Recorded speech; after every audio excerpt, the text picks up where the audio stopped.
In this video, today we have a sweet treat for us because today that we are getting a up close personal how the beekeeper does his stuff. So can you actually take it away, Draper?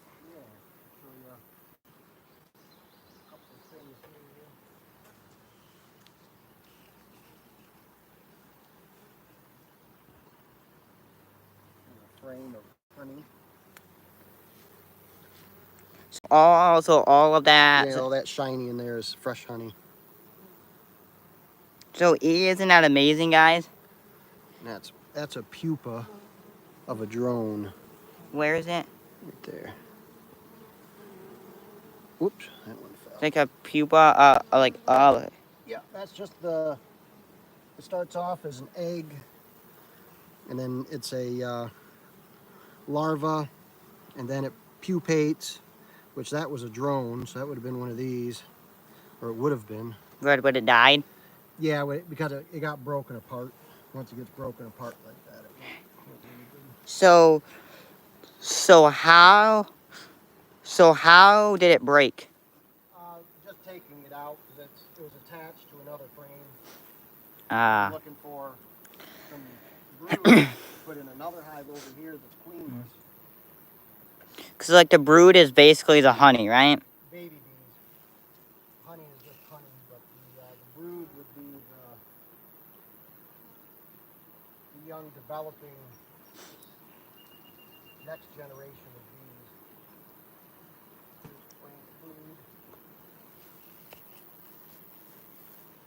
So this is brood here.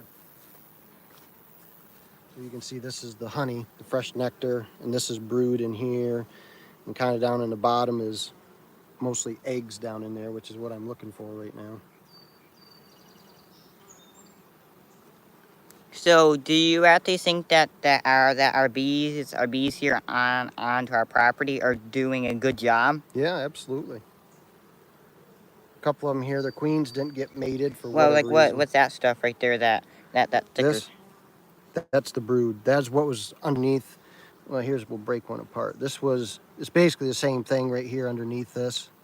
And this is another pupa, a drone pupa. But underneath these are workers. And here's one that kind of looks like a bullet. There's two of them. That's drones, and these that are laying flat are the worker. The drones are bigger. It takes more space for them to develop. And you actually said right onto an average day that a bee there will actually fly 2 miles on an average day. Yeah, it depends on the day. It can go a lot more than that, back and forth collecting nectar, or they may not go that far. It just depends on the day. But typically they forage within 2 miles of home. So say if some bees are up here getting terrible honey, and then say if a bunch of them are down in my field in the pasture getting amazing clover honey, how are they supposed to communicate like where's the best flowers at? They do a dance. It's called a waggle dance, and they kind of wiggle back and forth, and somehow they're communicating to the other workers where that nectar source is. It's pretty neat to see it.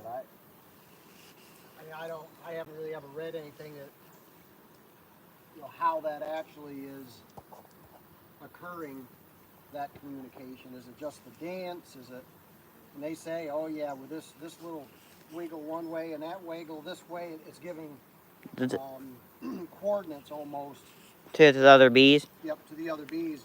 It's this direction and it's this distance, and Like can for the waddle dance, waggle dance, can they actually tell where's the nectar at, and then what's the kind of flower to? How they do all that and what are the exact details is really all just speculation. I don't, without actually being in a bee's brain, I don't know how anybody's really going to tell that. But for the waggle dance, that the other bee can actually tell can actually tell the other bee for how far away it is. About where it is. Yep.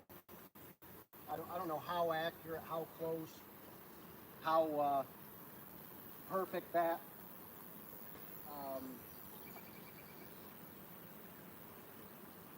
dance is, but it's definitely, it works. So Yeah. So do you say if anyone wants to learn about honey production and how it works, do you actually have any good books? A good do you know of just any good books that we should rent or get? there's a lot out there today, especially with YouTube. There's so many different sources, and everybody's got their own thing. Every beekeeper I've met has their own way of doing things, so there isn't any do this, do that, and everything will be perfect. There's too many variables, and I'm a big fan of experience is the best teacher. Get some basic knowledge, then you go out and start doing it and gain the experience, and that's going to be the best teacher in the long run is experience. There's a lot of information. There's a lot of books. It's Yeah. it isn't hard to find information. It's not always accurate for this area, or everybody's style is different. And again, take the basics and you kind of do your own thing with them. And so there's a lot out there. People really want to. Yeah. So at least so say if you mess up, learn from it. Say that again. So say if you mess up, all you have to do is just learn from it. Oh, that is the best teacher. I mean, you don't really learn from, if you just go off and throw bees in a box and they make you a pile of honey, what do you learn? It's not until they die or there's problems and you're struggling, that's when you learn. So that's the key, is get out there and do it. And when something happens, figure out why and learn from it. And that's the best way to. Yeah, so last year at Tractor Supply, I got this bee book, and then it's like that different, it's like that other beekeepers or whatever wrote their own story in there. Yep. Yeah, there's a lot of that out there, and again, it's good basic understanding, but getting out and doing it and failing and succeeding, and that's everything. I think bees can teach you everything you need to know about life, and I think everybody should have a couple hives in their backyard. Yeah, so it's like that. It's like that honey is it's like, do you guys add sugar to it, or is it all natural? Nope. What the bees give us, we take it out of these frames, extract it, put it in buckets and jars and jugs and barrels, and that's how it goes to the customer. Yeah, so how does nectar have so much sugar in it? It's, again, what you hear from whoever, they say, well, it's nature's reward for the bee pollinating the flowers. So the bees will go and collect the nectar, which is just basically honey, just converted sunlight. It's just through photosynthesis and such, you're getting the sugars. And so the plant lures the bees in to their flower, and then they go to another flower. Now they're crossing the genetics between flowers and cross-pollinating, so the bees are rewarded for doing that work. Okay. That makes sense? It can probably get confusing, by. Oh, it can get, I mean, that's basically, and that's why people hire beekeepers to go in and pollinate their almonds or blueberries or whatever it is. They need the bees, like cross-pollination, and that's what you get with the nectar. But not all plants produce that much nectar. Some, they'll just work for pollen.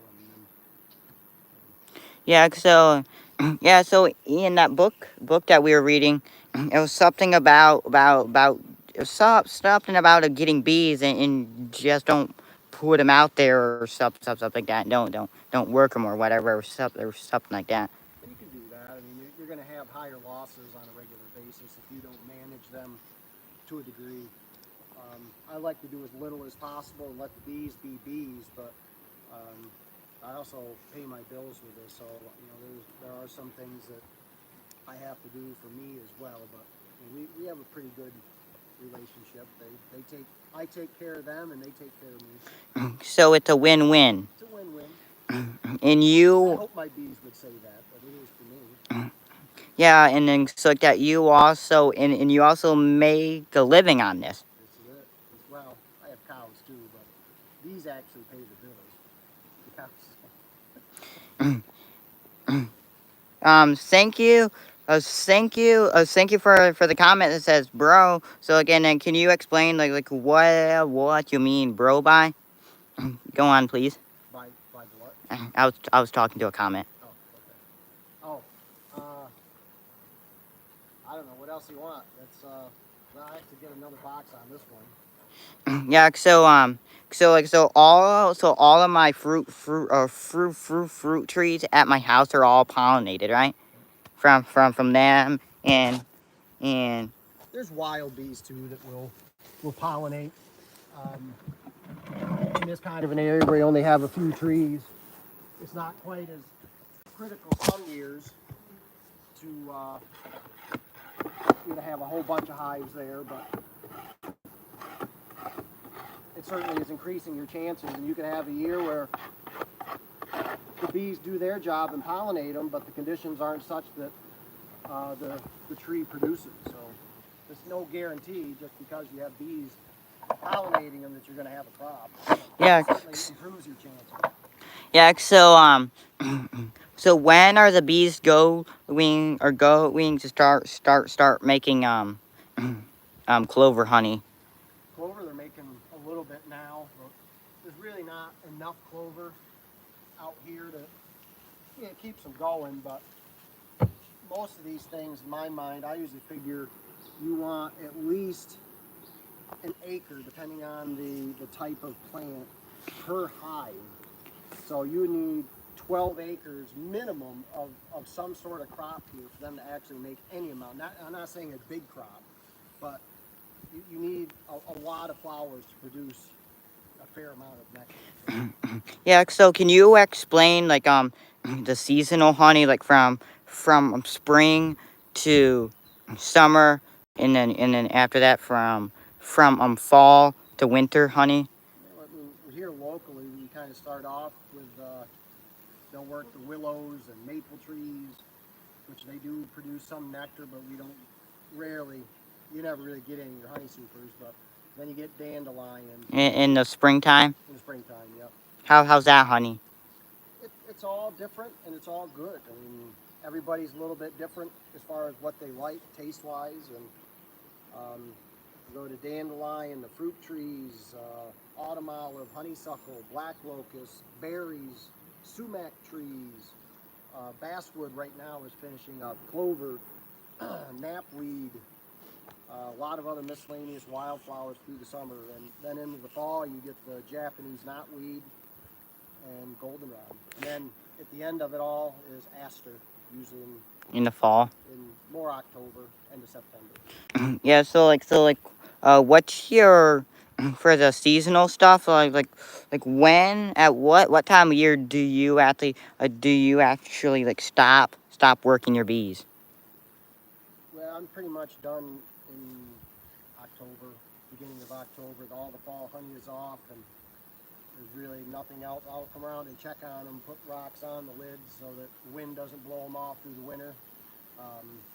Put something on to hopefully kill the mites, like oxalic acid or something like that. And then that's it. Through the winter, the only thing else I can do is if they don't have enough honey, they will get a little bit of And die. like sugar bot. Well, what's that sugar thing that you actually just talked about? Well, supplemental feed. 'Cause I'll take off basically all these boxes, and depending on the year in the hive, the honey they've got left in those boxes, it might not be enough. So I'll end up having to give them a little bit in the wintertime. Some food? Sugar. You know, like the brown sugar or white sugar? I just make up white sugar, just a block. I put a little water with it and then dehydrate it, and it sets up like a rock. You just set it on top of the hive, and the bees will come up and feed on it. But do you actually have bear problems in the wintertime? There have been, typically no, but these mild winters we've had, and if people are feeding them, they'll be active. And if the fences aren't working, or you get a bunch of snow that's pulling it down, it doesn't happen a lot, but it can be a problem. That's So another reason to get around and check regularly. and then what happens if just next time that you come up and then just all of your hives are wrecked by a bear? Then what do you do then? You put them back together. Really nothing else you can do. Salvage what you can. The broken equipment you take home and Fix? fix it, or burn it, and make sure the fence charger's working. This one has a double fence on it because I get a lot of problem with diggers. What's the diggers? A bear will, if you just have one fence around, they don't go through a fence, and bears don't jump fences. They'll go under it. They won't go over this fence. People who build fences this way, well, bears don't jump. They'll climb, but they don't jump. What a bear will do is they'll dig a hole under this fence. Once they can get their head through it, their hide's thick enough, they'll go right under the fence. Where when you double fence it, he'll dig a hole under that fence. Well, then he doesn't have, or she doesn't have enough power to get a hole dug under that. I have had him do it one time in more of a loose soil, but in general, this has stopped the diggers So fencing. say behind our house and up here like that, we actually planted some alfalfa.